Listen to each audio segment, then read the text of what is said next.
Hello, welcome to turning point of life. Previous video में हमने basic accounting term को discuss किया था। आज हम दोबारा से एक बार उनका रिव्यू करते हैं और फिर आगे स्टडी करेंगे।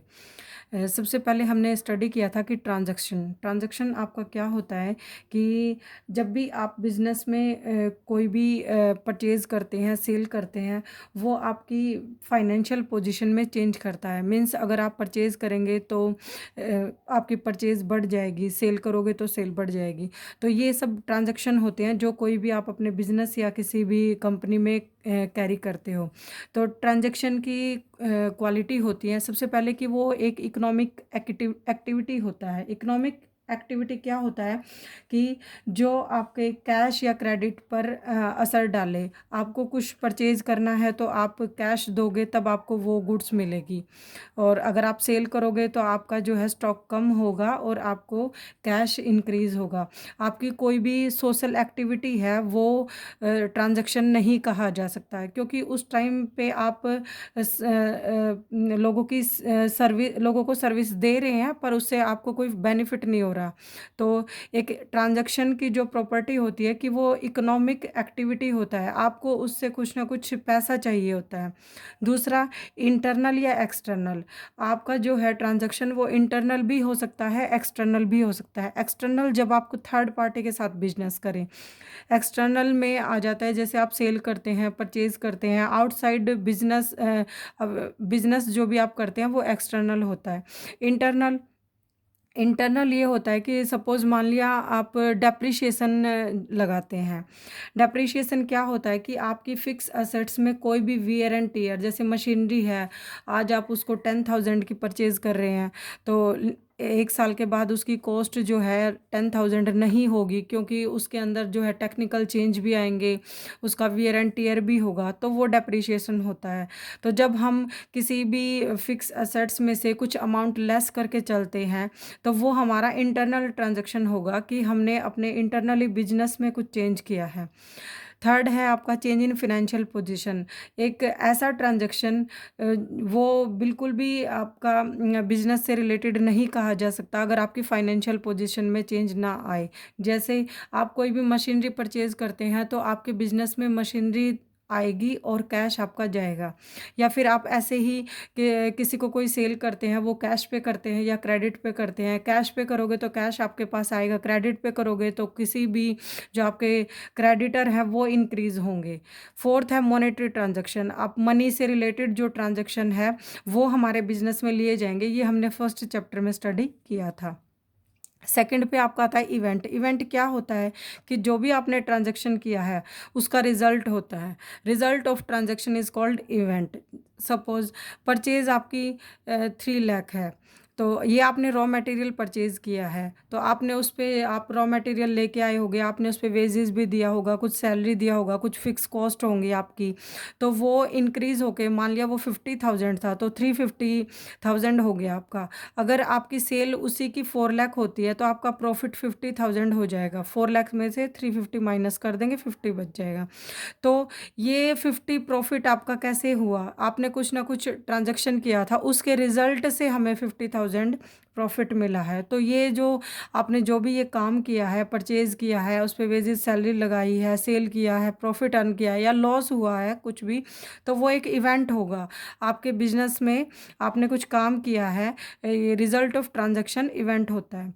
तो अकाउंट अकाउंट क्या होता है कि ये अकाउंटिंग का सबसे बेसिक जो है बेसिक है, और जब तक आपको अकाउंट नहीं पता होगा आप अकाउंटिंग नहीं कर पाएंगे। तो अकाउंट क्या होता है? Record of all business transaction. जब भी आप कोई भी बिजनेस करते हैं तो उसमें ट्रांजैक्शन होते हैं, इवेंट होते हैं, तो अकाउंट में आप उन सभी जो है सभी को रखते हैं। जैसे आपके पास बहुत सारे 100 हो सकते हैं, 1000 हो सकते हैं। उन लोगों से आप बिज़नेस करते हैं, आप किसी को परचेज़ करते हैं, किसी से सेल करते हैं, कैश पे करते हैं, क्रेडिट पे करते हैं, मशीनरी खरीदते हैं। तो वो सब चीज़ें उनका एक अकाउंट रखते हैं, जो कि हमने फर्स्ट चैप्टर में भी स्टडी किया था कि जब हम जर्नल में एंट्री करते हैं वाउचर से, फिर उसके बाद हम लेज़र जो कि सब्सिडरी बुक्स बनाते हैं, जैसे कैश बुक हो गया आपका, परचेज़ रिटर्न है, परचेज़ है, सेल बुक है, वो कमीशन सेक्शन है, हर अकाउंट जो है अलग-अलग बनता है। फिर बाद में हम उसको समराइज़ करके ट्रायल बैलेंस में लेके जाते हैं। तो अकाउंट की प्रॉपर्टी क्या होती है? सबसे पहले तो इसकी 2 साइड होती हैं। ये एक टी शेप का होता है, जो कि जिसकी 2 साइड होती हैं। जो लेफ्ट हैंड साइड है, हम उसको डेबिट साइड बोलते हैं, और राइट हैंड को क्रेडिट। ये अकाउंट की प्रॉपर्टी है, ये आपको हर बार करना ही पड़ेगा। डेबिट को शॉर्ट में डीआर लिखेंगे, क्रेडिट को सीआर लिखेंगे। तो अकाउंट सबसे पहले तो एक टी शेप का जो है आपका फॉर्मेट होता है, जिसमें आप जो है बिजनेस ट्रांजैक्शन को रिकॉर्ड करते हैं। इसकी इसकी जो लेफ्ट साइड है वो डेबिट होगी, राइट हैंड साइड आपकी क्रेडिट होगी। अकाउंट को शॉर्ट में A/C करके लिखते हैं। उसके बाद ये बिजनेस की जो है आप परचेज करते हैं, परचेज गुड्स, गुड्स होती हैं आपके पास, गुड्स जिसमें जिस भी किसी एक पर्टिकुलर जो है पर्टिकुलर जिस भी चीज़ का आप बिजनेस करते हैं उसको गुड्स बोला जाता है। सपोज़ कि शूज़ के बिजनेस में जो है लेदर, या आप शूज़ रेडीमेड शूज़ लेके उनका बिजनेस कर रहे हैं, तो आपके उस बिजनेस के लिए जो गुड्स है वो लेदर होगा, लेदर रॉ मटेरियल होगा, और जो शूज़ हैं वो आपकी गुड्स होंगे। तो आप जब भी कोई गुड्स जो है परचेज़ करते हैं, ख़रीदते हैं, वो कैश पे हो सकती है, क्रेडिट पे हो सकती है। तो ये एक परचेज़ है। तो अगर आपका, अब मान लिया आपका लेदर का बिज़नेस है, लेकिन आप फर्नीचर परचेज़ कर रहे हैं, जैसे कस्टमर के बैठने के लिए, सिटिंग अरेंजमेंट के लिए, तो फर्नीचर इसमें आपकी गुड्स नहीं होगी, वो आपकी एसेट होगी, क्योंकि वो आपने डे टू डे के लिए नहीं खरीदा है, वो आपने इसलिए खरीदा है कि आप उसका फ्यूचर में यूज़ करेंगे। तो अगर आपका वुड का बिजनेस है, तो फर्नीचर आपके लिए रॉ मटेरियल या फिनिश गुड्स या गुड्स हो सकता है, क्योंकि आपका पर्टिकुलर वुड का ही बिजनेस है। तो गुड्स हम उसको बोलेंगे जब जो आप बिजनेस कर रहे हैं उससे रिलेटेड कोई आप मटेरियल खरीदते हैं, रॉ मटेरियल खरीदते हैं, या आपके पास वो फिनिश स्टॉक होता है। तो परचेज़ रिटर्न क्या है? परचेज़ का रिवर्स होता है। जब आपको कोई भी चीज़ परचेज़ करनी है, वो नॉर्म्स के अकॉर्डिंग नहीं है, तो आप वापस करते हो उसको, तो वो परचेज़ रिटर्न आपकी। सेल, सेल आपका जैसे आपके पास रेडीमेड हो गया है सामान, गुड्स, आपको जब आप उनको सेल करते हैं तो वो सेल होती है। सेल रिटर्न, आपने कोई भी सेल किया, वो आप स्टैंडर्ड के अकॉर्डिंग नहीं देते हैं, तो वो वापस आ जाएगी सेल रिटर्न।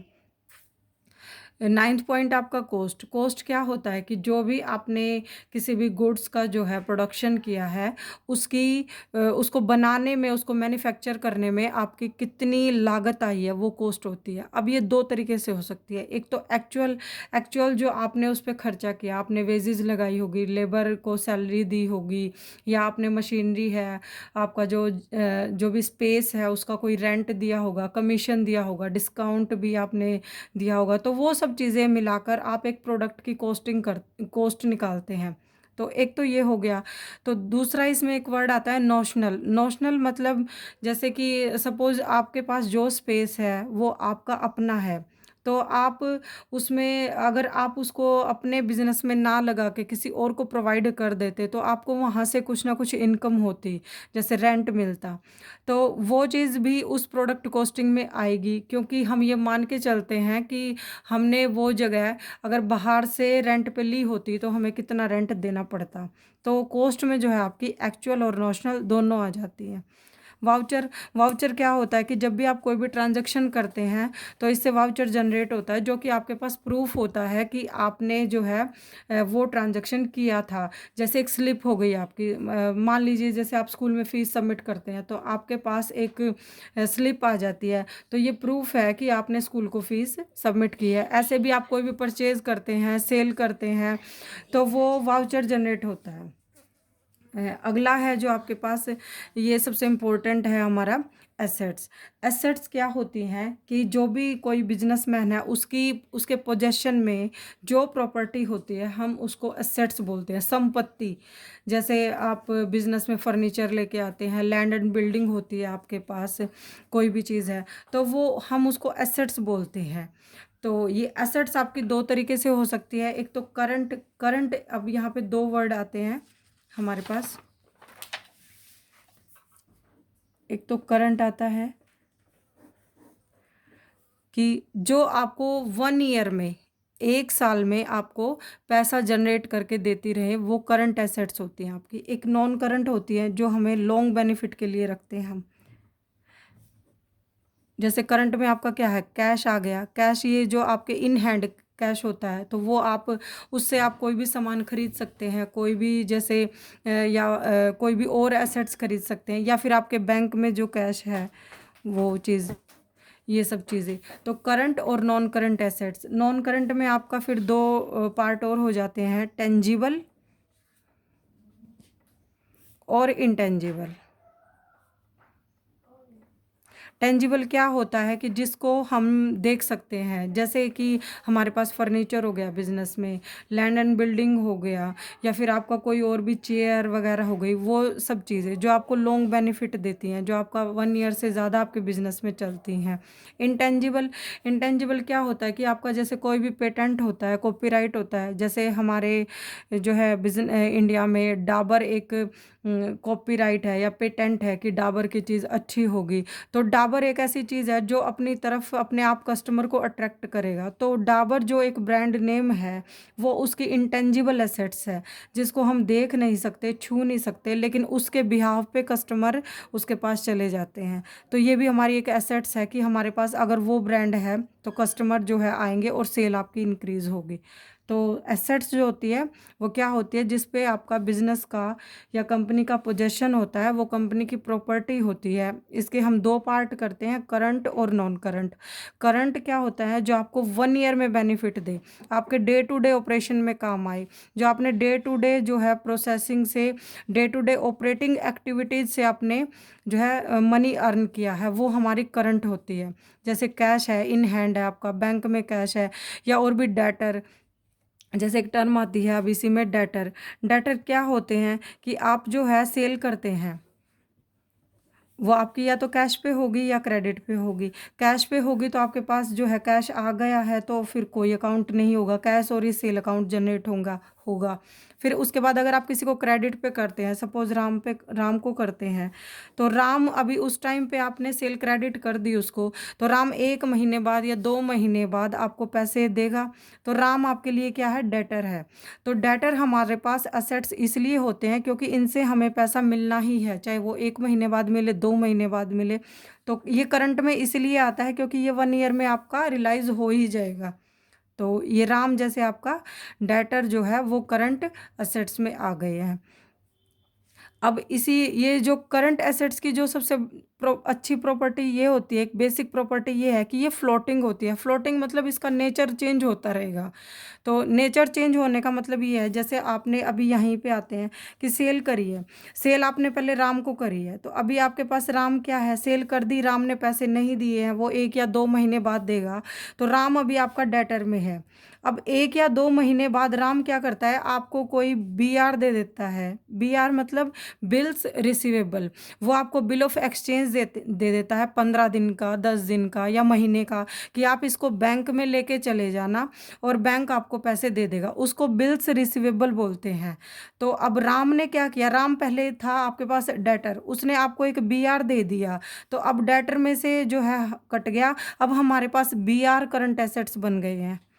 तो एक, तो जो करंट एसेट्स होती हैं उनकी सबसे बेसिक नेचर ये होती है कि वो फ्लोट करती रहती हैं, मीन्स उनका जो है चेंज होता रहता है, कि वो पहले सेल करी आपने, डेटर बने, फिर उसने बीआर दे दिया। अब बीआर क्या होगा कि बीआर जब आपका मैच्योर होएगा तो वो बैंक में पैसा आएगा, तो वो आपका कैश इन हैंड ना होके बैंक में आ जाएगा। तो ये देखो 3 तरीके से बदल गया, कि पहले वो डेटर हुआ, फिर वो बीआर हुआ, फिर वो बैंक में पैसा चला गया। फिर आप उसको बैंक से लेके आओगे तो वो आपका कैश इन हैंड हो जाएगा। ठीक है। तो इसी तरीके से फिर अब हम एक पॉइंट और स्टडी करते हैं, जैसे उसमें एसेट्स के बाद हम लाइबिलिटी स्टडी कर लेंगे। लाइबिलिटीज क्या होता है कि जो आपको पे करना है किसी थर्ड पार्टी को, या बिजनेस में कोई भी चीज़ आपको पे करनी है। सपोज आपने राम से जो है पैसे लिए हैं, तो राम से लोन लिया है कोई भी, तो जिसको आपको पे करना है, तो पे करने में एक सबसे ये इम्पोर्टेंट पॉइंट आता है कि क्रेडिटर। क्रेडिटर क्या होते हैं कि आपने जो है परचेज किया है किसी से सामान, तो परचेज़ किया वो कैश पे हो सकती है या क्रेडिट पे हो सकता है। वो कैश पे है तो कैश अकाउंट में या परचेज़ अकाउंट में जाएगा। अब क्रेडिट है तो मान लिया शाम से आपने कोई जो है परचेज़ किया है, तो शाम का अकाउंट ओपन करेंगे आप।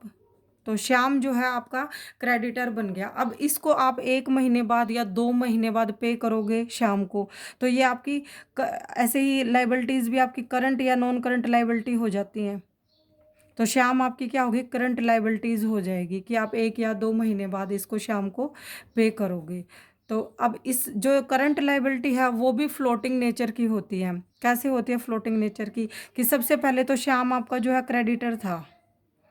आपने श्याम से जो है परचेज़ किया, श्याम आपका जो है क्रेडिटर था। अब वो क्रेडिटर था, अब आप उसको 2 महीने बाद पैसे ना देके आप उसको एक पेबल देते हैं, बिल ऑफ एक्सचेंज जो है बीपी दे देते हैं, बिल्स ऑफ पेबल,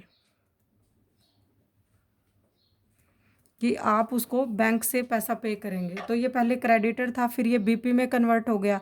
फिर उसने क्या हुआ होगा कि बैंक में वो बीपी दिखाया होगा, बिल्स पेबल दिखाया होगा, तो फिर उसने बैंक से पैसा निकलवा लिया होगा, तो वो आपका बैंक में से कम हो जाएगा। तो करंट लायबिलिटीज़ और करंट जो है आपकी ये डेटर, करंट जो असेट्स हैं वो फ्लोटिंग नेचर की होती हैं। उनका जो है चेंज होता रहता है कि वो पहले जैसे डेटर होंगे, बीआर या बीपी होंगे, क्रेडिटर होंगे, फिर वो बैंक से ट्रांजैक्शन करेंगे। तो फिर उसके बाद जो है एक आपकी जो है नॉन करंट लायबिलिटी होती है। नॉन करंट लायबिलिटी क्या होती है कि जो आपको 1 ईयर से ज़्यादा पे करना होता है। 1 ईयर से ज़्यादा पे करने वाले में हम नॉन करंट लायबिलिटीज़ को लेते हैं। जैसे कोई भी लोन है, वो आपने 2 या 3 साल का लिया है, या फिर कोई भी किसी भी को भी आपको इन्वेस्टमेंट है, किसी ने इन्वेस्ट किया है, वो आपको 3 या 4 साल बाद पे करना है, तो वो आपकी नॉन करंट लायबिलिटीज़ हो जाएँगी। अब आगे हम basic accounting term next video में स्टडी करेंगे। Thank you.